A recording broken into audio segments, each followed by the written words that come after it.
বন্ধুরা, এই আমেরিকা ও ইরানের মধ্যে যে সিজ ফায়ার হয়েছে, পাকিস্তানের মধ্যস্থতায় বলা হচ্ছে। তো আসলে কি পাকিস্তান কি মধ্যস্থতা করে আসলে কি কোনো সিজ ফায়ার করতে পারে, এরকম কি আপনাদের মনে হয়? পাকিস্তান তাদের নিজেদের যে যুদ্ধ যুদ্ধ একটা ভাব।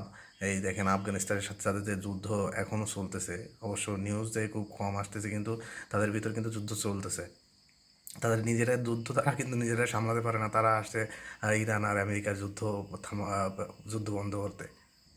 তো এদের যে যুদ্ধ, আমেরিকা আর ইরানের এই যে যুদ্ধ, তো এই যুদ্ধ কিন্তু কোনোভাবেই মনে করুন যে শেষ হবে না আসলে। আহ, এইটা হচ্ছে যুদ্ধের বৃহৎ একটা যুদ্ধের পূর্ব প্রস্তুতির মতো দেখা হচ্ছে।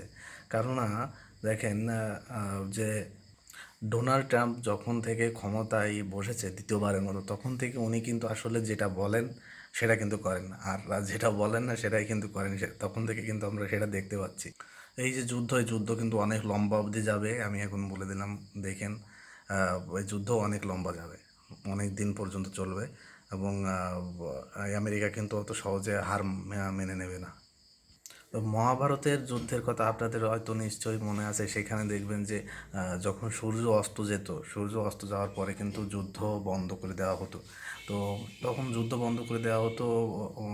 যে ঘায়েল সৈনিকরা আছে তাদের একটু চিকিৎসার জন্য, তারপরে আবার নতুন নতুন জায়গা সিলেকশন করার জন্য, যে এখানে এইভাবে আঘাত করা হবে, নতুন রণনীতি তৈরি করার জন্য।